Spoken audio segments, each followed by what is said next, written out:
Hi, everyone. Good evening, and welcome to yet another interesting session with our featured author of the month.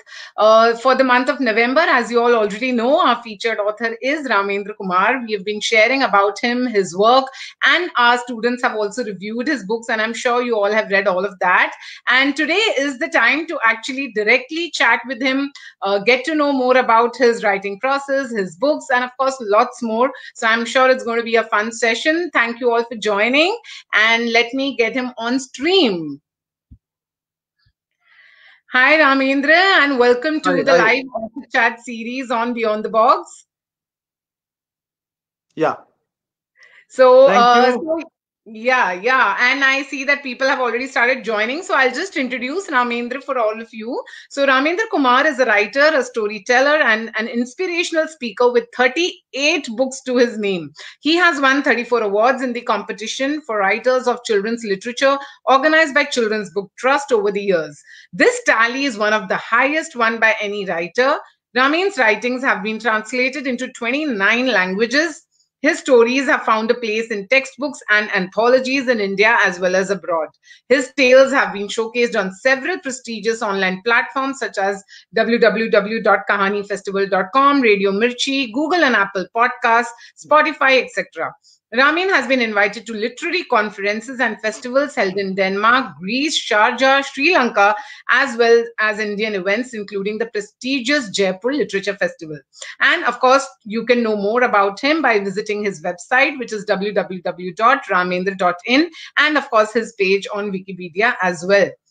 So once again, a very warm welcome, Ramendra. And I would like Thank to you. begin this chat by asking you, how did you develop the love for writing, and how did your first book happen? If you could just tell us the story of that, I'm sure it would inspire many who are probably, just about to take that plunge or who are still in two minds. Yeah. So I wrote my first poem when I was 7, and it went Oh, something like this. Topsy and Tim went for a swim. Topsy swam well and broke the spell. Tim swam badly and went home sadly. It was such a pathetic, sad poem. So, but the poet in me was absolutely proud. So I right. took it to my dad, and I thought my dad would say, I was apprehensive. My dad would say, "What is this? You are writing silly, silly poems. You should study science or math and develop your brain, or you should be like Putul. He knows so many languages. You are writing silly poems and all." But he didn't do any of these things. He just picked me up, gave me a tight hug, and How said sweet. one word: wonderful. So today, if I'm sharing the screen or space with you, it is because of that one word, wonderful, right? Wow. So after that, I continued writing a bit here and there, and then I moved into satire when I was in college. Got me into a bit of trouble. Then when I joined my job uh, after around 10 years or something, I wrote a satire for Telegraph magazine, which is a very popular Okay. magazine in the eastern part of the country. Right. So this was a political satire, and I had completely smashed everybody across the political spectrum. Uh, all their shenanigans I had laid bare open. I won't name the politicians for obvious reasons, but like Madhuri Dixit became Madari Fixit, Makbul Fida Hussain became Madhuri Pe Fida Hussain, stuff like that, and all the politicians. So there was a huge this thing take off on them. So my managing director, he was going on a flight from Kolkata to Delhi. He read the satire and he was hugely impressed. He went to the corporate office where our chief of public relations stays, and sits there. His Right. office is Right. there. Right. Right. So he showed him this satire and he said, "Look, my boy, he writes such terrific satire. It's so pungent, so hard hitting, so funny." So he said, "Yeah, I agree with all that. Great wit, fun, and strident, and all that. But there are only two issues." So my MD asked, "What are the two issues?" "You will lose your job and he will lose his job." And then he explained that we are working in a public sector. Rourkela Steel Plant is a part of a public sector unit. Yes. In a Yes. public sector, you are not supposed to even embarrass the management or the government. And our young friend he is not embarrassed, he has done a cheer haran. So there's no question at all. So ask him to write something else. So my managing director came and he said that, you write some other stuff, no satire and all. Right at that time, coincidentally, my daughter was 4, Ankita, and my Okay. son Aniket had happened. Now my wife also works in the same steel plant, so her hands were full. Lots of household chores, going to the office, Of blah blah, course. and all that. So she encouraged me a lot. She inspired me a lot. She told me, "You're such a useless fellow. You can't run a washing machine. You can't wash dishes. You can't sing lullabies. You can't wash bums. The least you can do is to tell Ankita stories while I engage our son Aniket." So that's how I started telling stories to Ankita. Wow. Now, being the egoist that I am, I thought I'm not going to tell from Panchatantra and Jataka tales and all. I'll tell my own stories. And she lapped them up. Mm. Now, I'm not very sure whether she was impressed with the content or simply with the antics, jumping and singing. I'm a terrible singer, jumping and singing and all that. But she lapped them up. And after a couple of years, my son also grew up. So my audience doubled. So I started telling stories to both of them. Now, what happened was the art and science of critiquing, Anupama, but Yes. Aniket added a new dimension to that. He had only 2 words. A story was either must or chart. Means must means obviously great, terrific, enjoyable, and chart means "Chat Papa. What is this story?" So because the must quotient was higher than the chart quotient, that's why I'm a writer with 38 or 39 books Wow. for the first. And I learned all my skills with my children, telling stories to Mm. them. What they would like, what kind of story they would like. For example, my son used to be very fond of scary stories, like most Mm. kids are. Mm. Mm. And I would tell them in Hindi. So it would start like this.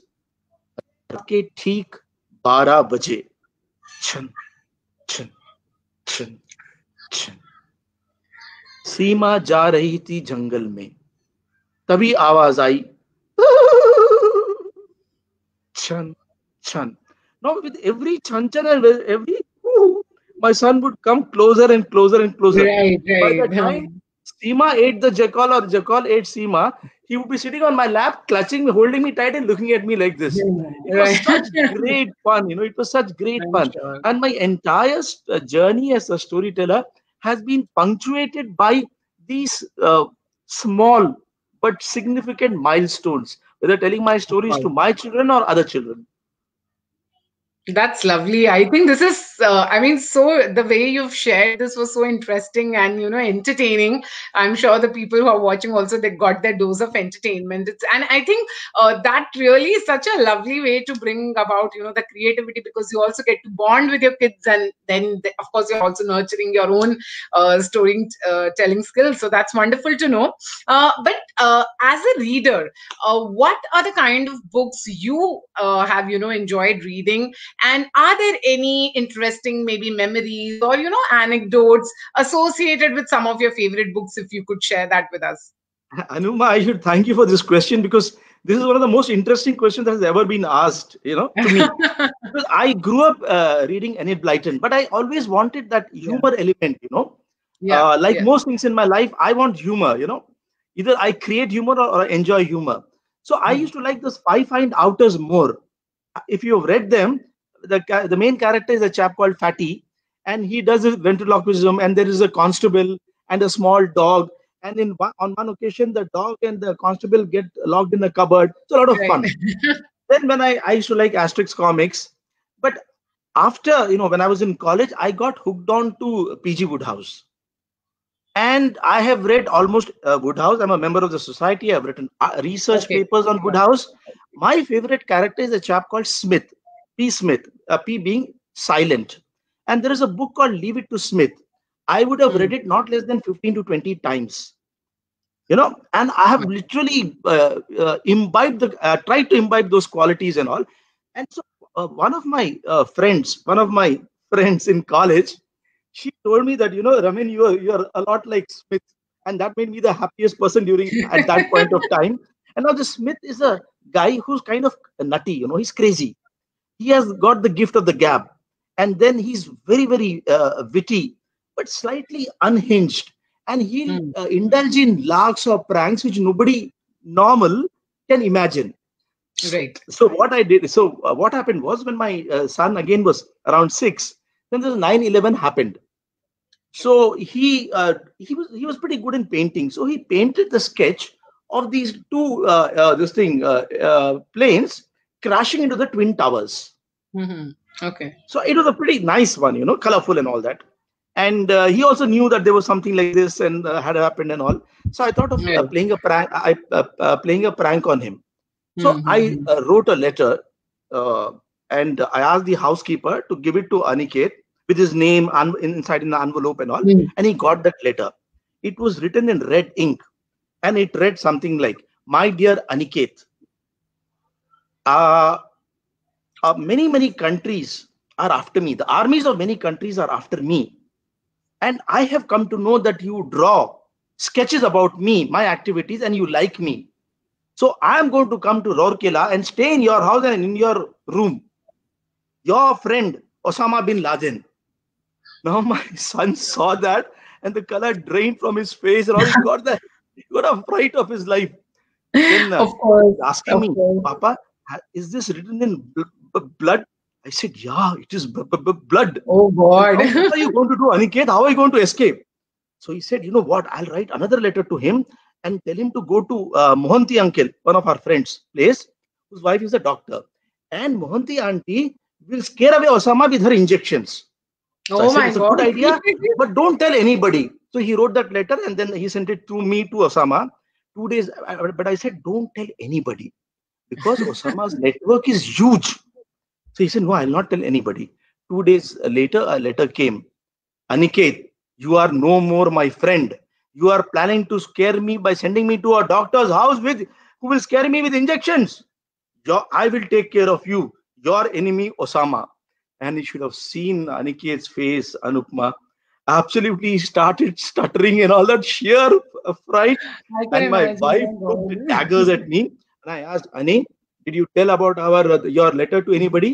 She said, "Yeah, I told my best friend Rohan." I said, "That's how Osama came to know." But then, seeing his condition, I hugged him and I told him, "Ani, this was all a joke and all that."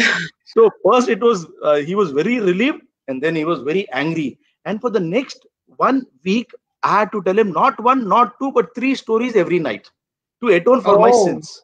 So this was something crazy I did with Oh, my that's kids. very, I mean, I must say it's quite crazy and quite, I mean, I'm sure, and I pity, I mean, poor Aniket, I'm just imagining, his condition. That was fun to know. And yeah, we're just getting comments from some of our audience. I'll just maybe show a couple of them. So yeah, this is a comment from Vasudha Thanks, Pansare. Vasudha. She's saying amazing storytelling. I think and I must say, yes, the way with, you narrate something is definitely quite engaging. And even Deepthi Menon has joined us and she says, great conversation, Thanks, Anupam and Deepti.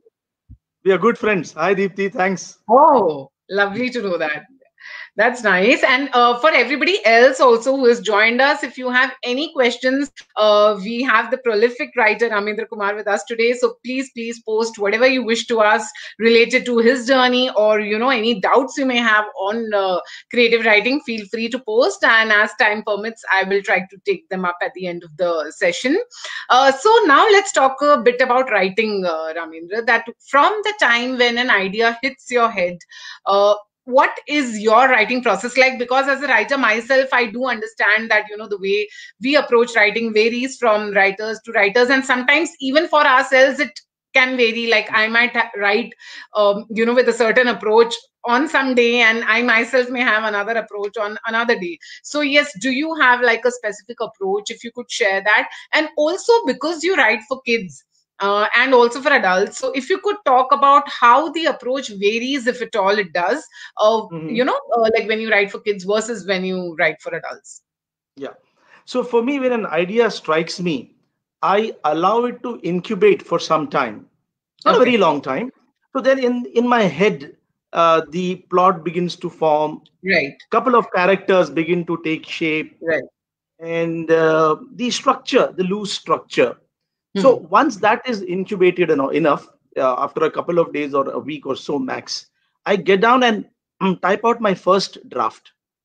Now, I put in a lot of effort on my first draft, but it's usually done in either one sitting or two sittings because I write like that. I can't write Right. in gaps. I would prefer, because the idea in my head keeps knocking there, So if I don't get it out of my head onto this thing, computer screen, Yes. I'm Yes. very restless, It makes me very fidgety and restless and all that. So once the first draft is ready, I just have a look at the first draft and all that, and then I just shut it. Okay. And for a week, I will not look. Week or 8-9 days, I won't look at it. But in my head, a little bit of editing is going on and all that.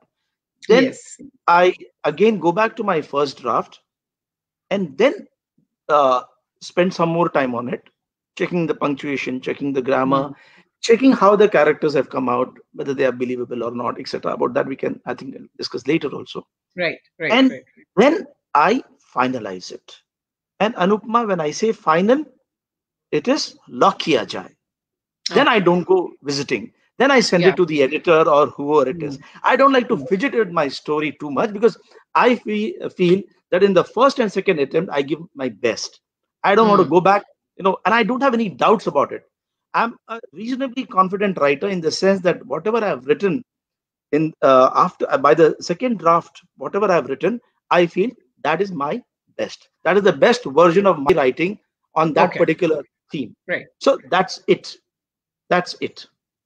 Wonderful. I think this is important advice also, because a lot of us tend to, like you said, that when you lock, it's important to then completely lock, because otherwise it's never ending, right? You will just keep going back and keep finding something or the other, and it doesn't make sense. So yes, I think for those who are watching, I guess this is a message that we can take as writers, that yes, it's important to edit and bring out that quality writing, but at the same time, it's important also to let go, I guess, beyond a point. You can't just keep revisiting. When you've decided to lock, I think yes, that's essential. So that's great. And for children and for adult writing, I follow the same thing, only the audience differ, Okay. But the method is exactly the same. Exactly the same. Okay. So maybe with children, probably, I think with respect to language, then maybe you might be just being probably a little careful, I guess, with respect to keeping it a little, not that a complex language or maybe something like that. Do you keep that in mind, like with respect to the language? But I don't know, because when I'm writing for a child, I think there's something happening inside the head, automatically I go into that zone. I think you're right. I go into the zone of Ankita and Aniket. So when I write, usually the words are not complex at all. Yeah, I get that. Yes. I think it's important, like you said, getting into that zone. Once you're in that frame of mind, automatically, I guess the words flow like that. So yes, that makes complete sense. And I'll probably just show a couple of more comments. So I think this is one of your friends, Devashish. Hi, Devashish. Thanks for joining. And Partho says, lovely. Wow, 3 stories a day is amazing. There's a question from Deepti. She says, hi Ramendra, how do you manage to be so prolific? Is writing an everyday process? And if so, how long do you write for? Is your first draft humorous, or do you inject humor in later? So I think the reason why I'm prolific is that I write very fast, I think. And it's not an everyday process, as in, I have to get up in the morning and decide that I'm going to write a story today. But like Anupma, being a writer yourself, and Deepti, you're such a wonderful writer, that your mind is always in that zone of ideas and creativity and all that. And for me, I think the biggest blessing which I have from my father, who's my God, is that I don't need a ambience or a milieu to write. Okay. I can write in complete chaos. For instance, when my kids were young, I would be writing a story, the first draft or the second draft, and suddenly Ankita would come running and saying that Aniket mere ko maar raha hai. And then I would say, Ani, what is this? Why are you doing this? Then Ani would say, you're always telling me, you're not telling my sister.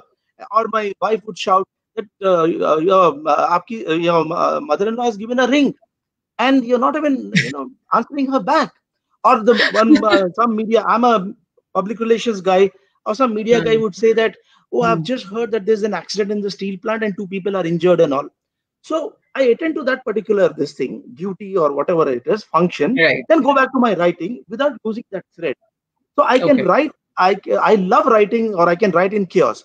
Then there's something, now that I'm taken with voluntary retirement, I can share with you that in a public sector, no, most meetings are terribly boring.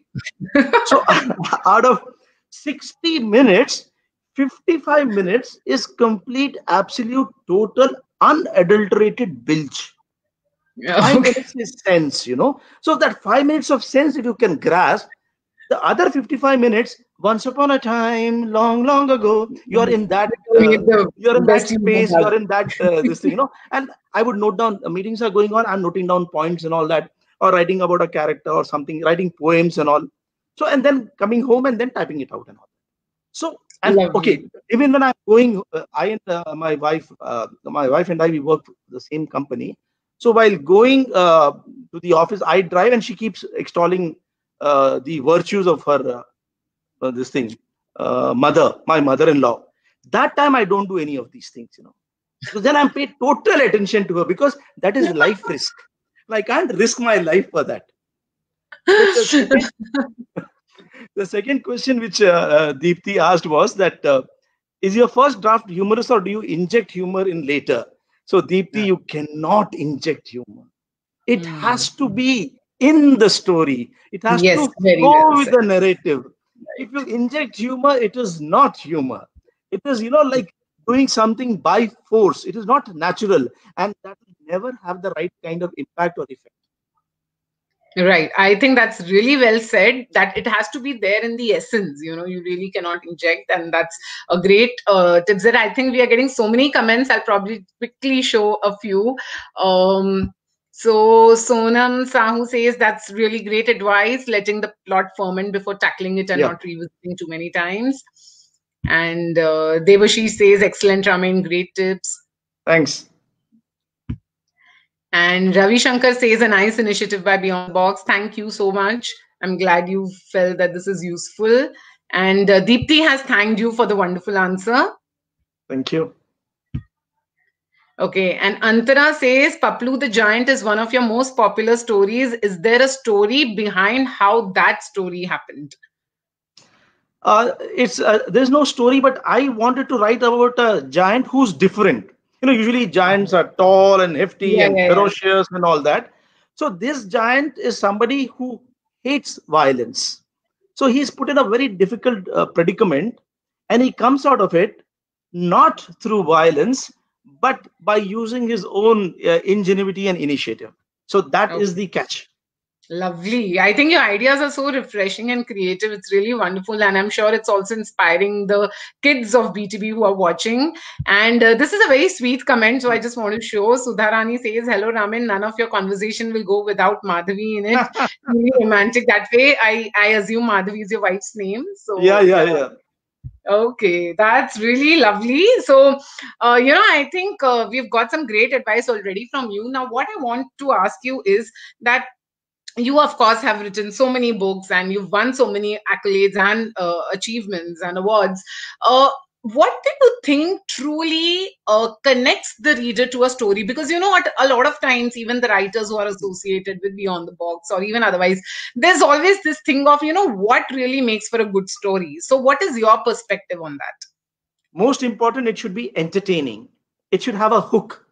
It should drive or, how should I say, encourage the reader to move on.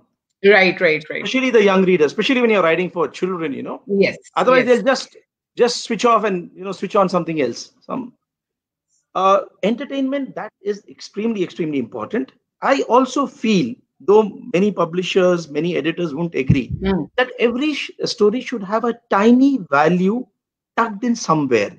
It should be preachy or moralistic. It should flow seamlessly with the narrative. And by the time the young reader finishes the story, he should imbibe or internalize that tiny value in some way without even realizing it. According to me, writing only for entertainment is half the job done.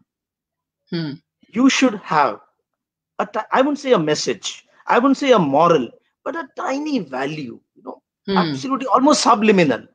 And also, I believe in these fractured times, when you have so much of deaths and violence and Right. every Right. kind of morbid stuff moving around, your TV news reads like a horror channel, Yes. or Yes. looks True. like Very a horror true. channel. Horrific news In all these around. Yes. times, you should have a hope somewhere. The takeaway of hope. Okay, there is definitely a dark tunnel at the end of which there is hope. The tunnel is dark, but it is not too long.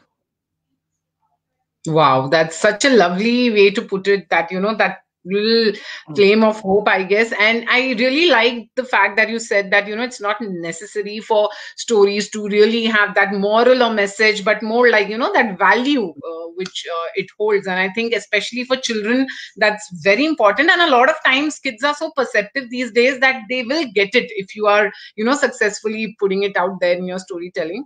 So that was great advice. And I am just loving all the comments. So Katie says, excellent tips, Ramendra Thanks. Kumar. Thanks, Katie. And Ravi Shankar says it's like a literary evening. Lovely.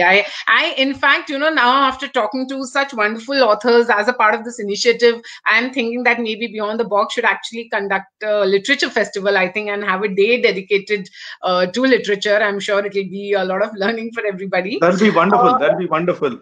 Yeah, and I'm quite motivated now seeing the response. Okay.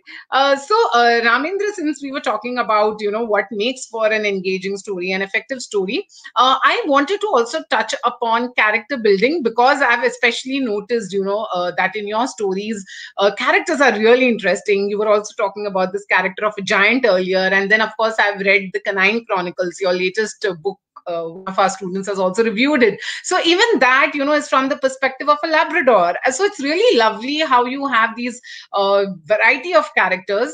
So I think it will help the kids as well as the writers who are new to writing to know how you approach character building. Some tips there from you, I'm sure, will really help everybody. First and most important, absolutely the most important is the reader should be able to empathize with the character. If you can't feel that empathy, even if it's a negative character, you should be able to empathize. The character should be believable. Right? And then he can have a quirk. I prefer creating characters with some kind of quirks, because then they are very memorable. Right. Well, I think I can best illustrate by giving an example from a character of mine, which was very, very popular. It's a book called A Tsunami Called Nani, in which there is this 12-year-old guy whose parents are very, very boring and all that, and they keep forcing him to study to become either an engineer or a doctor or a collector and all, and they keep counting money or dreaming about money. Into his life enters Nani. Now he thinks that Nani would be some 72-year-old relic who'll be hobbling on crutches and screaming or unleashing bhajans on him and ask him to apply Jhandu balm on her tired feet and all. But instead, she is a 62-year-old lady clad in a jeans and a kurti, who has a heart of a 26-year-old and a mind of a Machiavelli. Very cunning and how should I say, a very creative kind of mind. So she turns this guy's complete life upside down. She makes sure that her parents realize that life is not competition. And there are a couple of other characters who try to act very funny, pompous, and patronizing with her, using her sense of humor, using her guts, her gumption. She brings them to book, and at the end, she's kidnapped in a particular situation and all. So she gets out of the kidnapper's clutches, and she inspires a few kids, a bunch of kids who are twice blessed. They are orphans and they are physically challenged to win a dance competition. So this character has got loads of humor. She's almost irreverent and all that, but that's what appealed to the kids, because she was so different from the stereotype. And yet there was so much she was doing which was really, really good and empathetic. Yes.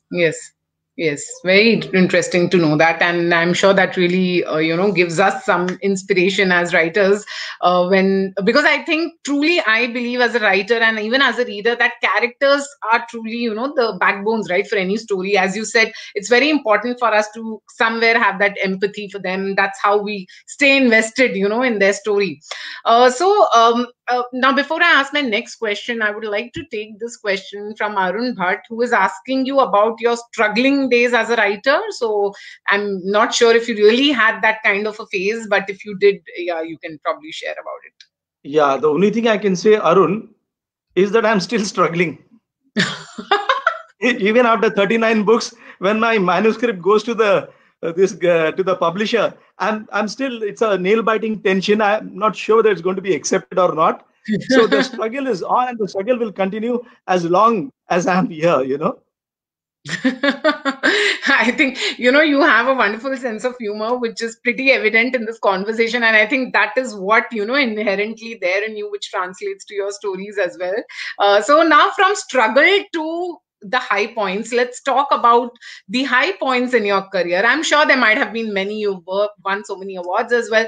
But for you, if you remember any such moments or achievements, or it could be something even as simple as maybe somebody came and said something, about some of your books. So yeah, please do share some of these high points of yours. We'd Yeah, love to so know. quickly, I think one of the high points of my career was when I got 14 awards conducted Mm. by Children's Book Trust in one single competition, which till today remains a record for Wow. any writer. Overall, I've got those Of 34, but one course. single competition, Brilliant. 14 awards.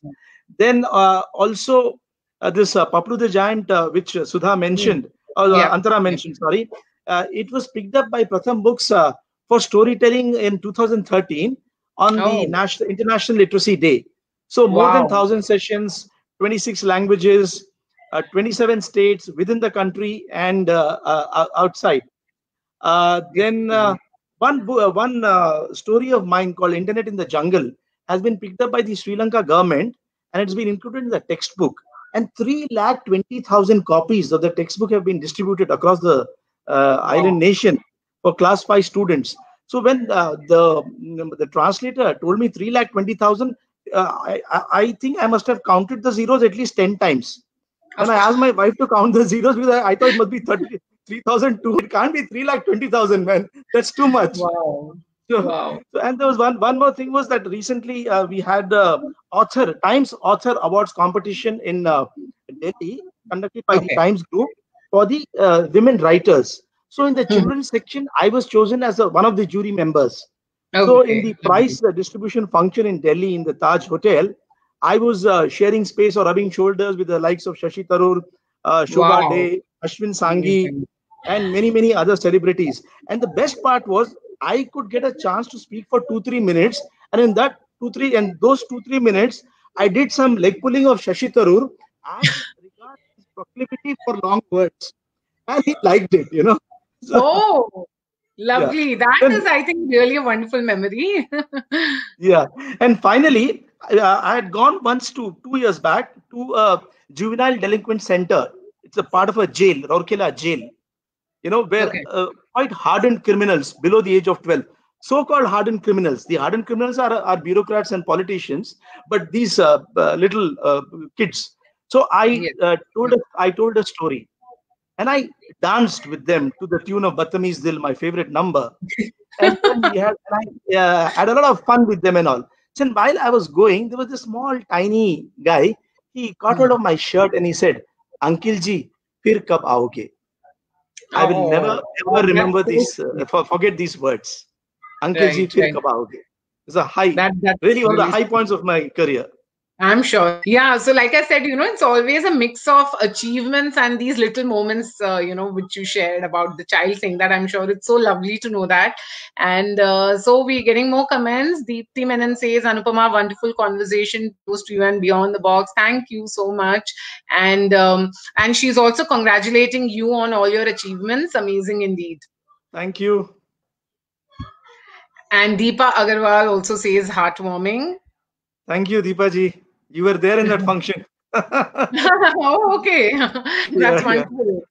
Okay, lovely to know that. Okay, now coming to the main, question which most of our students especially must be waiting for, is, to give some practical tips, especially for the kids on, how they can work on their creative writing skills, how they can hone, their, how they can make the stories more effective. And also one more thing which they always keep asking about is, Auntie, ideas kahan se aayenge? Auntie, how to get more ideas? Sometimes it really gets stuck. So, if you could talk about both of these things, first, of course, about how they can get more ideas for writing stories, different stories, and then, of course, how they can actually work on their skills.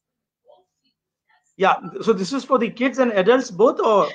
Yeah, for both, primarily for kids, of course, because Yeah. they So are the ones we work with, I but have also, already written in those tips which I had shared with you. yes, yes. So do I repeat that, or You can what? just share any Yeah. practical tips from your So side. basically, writing is all about ideas, and ideas you can get from anywhere and everywhere. So you Yes, have to be in that space of creativity forever and yes, ever. Like it can be while you're taking a bath, or you're going in a bus, or you're yeah, traveling by right. train, or you're playing with your Labrador, or you're listening to Anupma auntie, or anywhere. But you have to. And a couple of important things are you should keep a journal with you. I mean, a notebook, or you can just, if you have a cell phone, just record those things. Try to Hmm. notice different. Like my housekeeper, she has a very funny kind of laughter, and I'm sure I'm Hmm. going to she'll laugh like this. She laughs like that, so that's a very quirky kind of thing. So it can be funny, it can be good, it can be bad. There might be somebody who's got a particular way of walking, a Hmm. different kind of voice, whatever it is. Just notice these things and note them down. God knows when you will be needing them, needing, Yes, or how, yes, God knows when these tips will help you, these small notes will help you. Then I've also shared that it's all about experience, yes, observation, and imagination. yes. Let me come back to my book. This is my latest book, which has been reviewed so beautifully, yeah, by, right, in Beyond the Box. Yes, yes, So yes. So this is this about is my reviewed by Labrador. Prisha. Yeah, Yep, yep. yeah. So this is about my Labrador. It's about my. I had Labrador earlier, Aryan Senior. This guy is Aryan Junior. So now I have been, I'm obsessed with canines. I call them guppies, grown-up puppies. I don't call them kutte, because Dharmendra, that famous hero, in every Hmm. second movie he says that kutte kamine tera khoon pee jaunga, tujhe kutte ki maut marunga. So such a beautiful creature created by God has Hmm. become a form of abuse. Yes, I'm so I'm a rightly. guppy lover, so I write about guppies. I talk about guppies, and so I used to notice how that guy used to behave. Now Aryan Senior was like Gandhiji, very peaceful, no hinsa at all, very calm and quiet. Pups would be going around him, and he would be gently blessing them with his eyes. Aryan Junior is like Hitler, very ferocious, very aggressive, and all. So that was my experience. Then observation. I would watch how that guy was doing and how Aryan Junior. Now Aryan Junior and I always. I mean, he's always wary of me because he never knows what Papa is going to do next. What stupid, silly, dangerous trick he'll be up to. So every time I go by, he'll keep watching me like this and like this. And mummy is his darling, and he's very, very protective. Suppose I go towards his mummy and tell that Mary mummy, he'll try to pounce on her, not on me, because he Right. doesn't have the guts. So, and then also the imagination. So the whole book is that for 3 months and a bit more, four of us, my kids, Ankita and Hmm. Aniket, who are 25 and 29, and both of us 50-year-old teenagers, we were Right. together.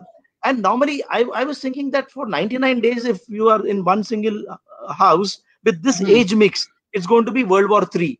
But we had Hmm. a blast. And I had the greatest fun. Much more to eat, much more to pet and cuddle and all that. And he also had his moments of fear when suddenly when he was sleeping, he thought that the sky had fallen on his head, or the washing machine had fallen on his head. And he ran out and he found that everybody is beating thalis. And his papa, who's the most horrible singer in the world, is also trying to sing. He got a fright of his life. So these funny, funny moments are there. So experience is there, observation is there, imagination is there. Right. So I want you guys to use all these three things to when you write a story. And for the adults and also for the children, I want to say, I want to ask this question to me, Anupma. Do I write for money? No. Because if I write for money, my earnings from of 12 months will not be enough to feed my pet Labrador Aryan even for a week. India, there's no money in writing. So don't even Yes. think. Yes. Do I write for fame? Do I write for fame to become famous? After 38 books, I went to Sharjah reading Children's Festival. And there was a crowd of 1,000 and all that. So, and the anchor was reading out that Ramendra Kumar, this. Then this little girl of, I think, 12 years old, she got up and she said, "You have written so many books, you have told so many stories, this. But how come we don't know you? We have not heard of you." So I was grounded so quickly. Came down to comma immediately, whatever little thing. And my wife had a blast laughing at me.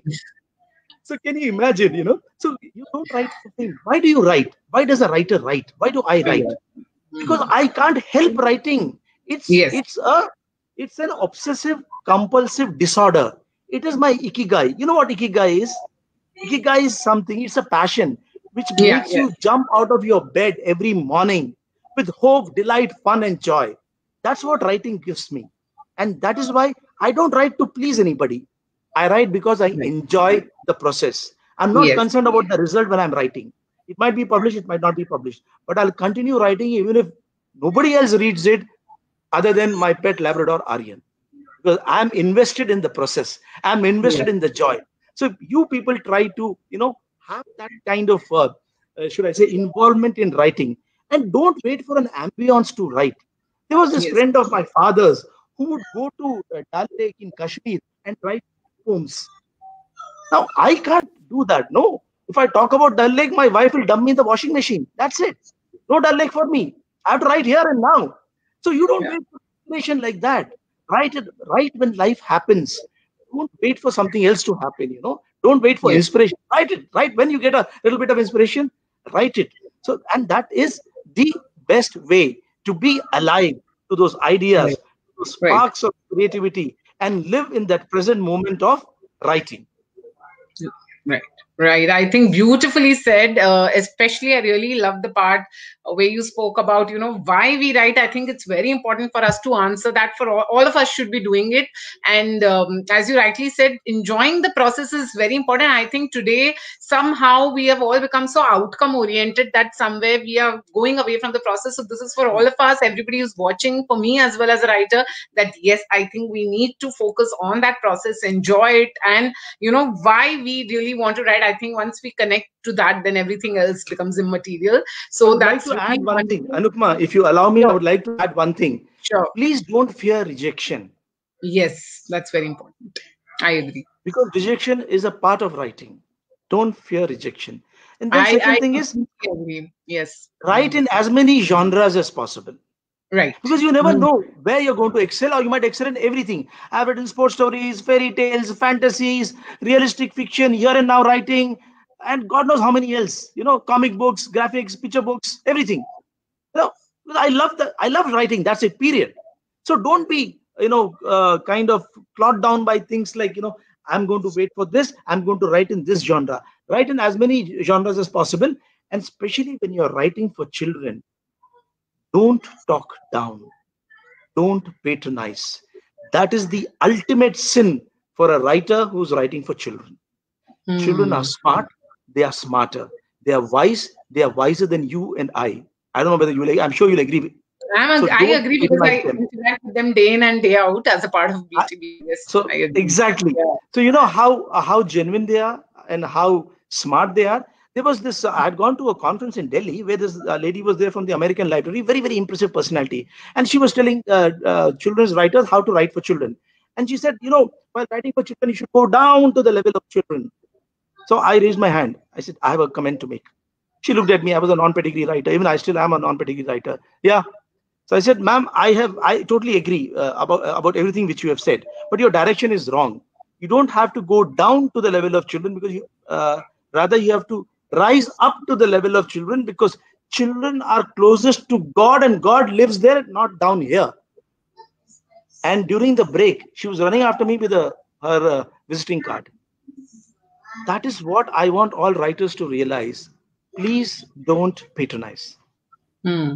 I think very important point, especially because I also do interact with children, and I completely agree that I think we have to respect their intelligence. I mean, like you said, they are truly, like, sometimes they amaze me actually during the classes or even otherwise with some of their, the perspectives on things or what they have to say about something. So definitely we don't need to patronize at all. We just be honest to, what you're trying to convey. And yes, everybody is loving whatever you're saying. Sonam Sahu says, such an amazing conversation, Thank wonderful you, thought. Sonam. And Ram Swarup Bhatt says, lovely presentation, very impressive and entertaining. God bless you both, dear ones. Please enjoy life with family and grow in life. That's lovely. Thank you. Thank you, sir. Thank you. Yeah. And Deepa Agarwal says, thanks a lot. Always fun listening to you. Thank you. Thank you, Great. Deepaji. So I think it was a fabulous conversation, but we have a final quick fun session before we close this live. So this is a surprise quick five I do with all the authors at the end. So just to let know you a little more. That's it. So are you ready for this rapid I'm fire? very nervous. I'm biting my nails. No, I'm a very good, like I always tell all my guests that I'm very good girl. I ask all nice questions. I want you to ask all nasty questions, Acha, okay, no. So we are like, very, yeah. And I always say I don't have any hamper also to give. So, it's a stunning joke that are you giving us something? And I'm like, no, I don't have any hamper as well. Okay, so let's go with the five questions. Okay, so the first question is, if you could get a chance to bring to life one of the characters in your own books, which character would that be and why?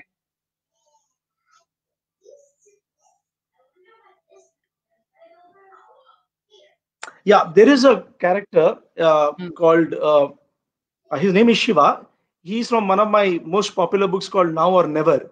Okay. He's a boxer, and he sacrifices his career to save his son's life. I mean, he fixes a match, and with that money, he performs a surgery. Okay. And he's so shocked by his own decimation of his career that he becomes an alcoholic. So the son, when he grows up, brings him back to boxing. So this character of Shiva, I love because of the pure, pristine, unadulterated, undiluted, unconditional love he has for his son. Lovely. Nice. That was a good one. Okay. So the next question is that, is there a genre of writing which you haven't touched yet, but you would like to explore in the future? Yeah, I would like to write my autobiography, but I'm scared that I'll Oh. be murdered. In the autobiography. Oh, that was Yes, funny, but by that many would be people, including my life, including my wife. Sorry. So many dark Is she secrets. watching this? No, she's not. Later she'll watch it. Okay. That's nice. Okay. Okay. So the next question is, the hills, the beaches, or a quiet corner at your home, which is your preferred location for writing a story? Anything but a quiet corner in my house with with Madhavi, my wife, hovering in the background. Because if she's not there, I feel very lonely and left out. And with my lab at my feet, that is the thing. Okay. And anyway, you did mention earlier that you can write in any kind of, like, I can write anywhere. Yeah, so it should probably not matter much. Okay. Coffee, tea, or juice, your preferred drink? Tea. You're a tea lover. Okay, great. And lastly, if you are logged in a room for a day, like, without any network, what is it that you would really need to, keep yourself like engaged? Books or a laptop where you could simply just write your story, or you do not need anything? Like, I mean, I don't think I would need anything. I would be so you are comfortable in my okay. own crazy, insane world of imagination Oh, and creativity and all that. nice. Okay, so you're also a person who can actually spend time with yourself. I mean, you mean like, Yeah, comfortably. that's lovely. So I think you did very well in this Jaldi 5, and good Thank job you. at the rapid fire. Thank you. So yeah, thank you to the audience who joined, and thank you so much for that fabulous session, Ramendra. I think truly Thank we you. all have Thank you. learned a lot, and you not only made it enriching, but you also made it very entertaining. So thank you for taking your time. Thank you. Thank you so much. Thank you so Thank much. I you. enjoyed it. I enjoyed it. Yeah, Yeah. same here. Okay, so bye. Bye bye bye. And bye to the audience.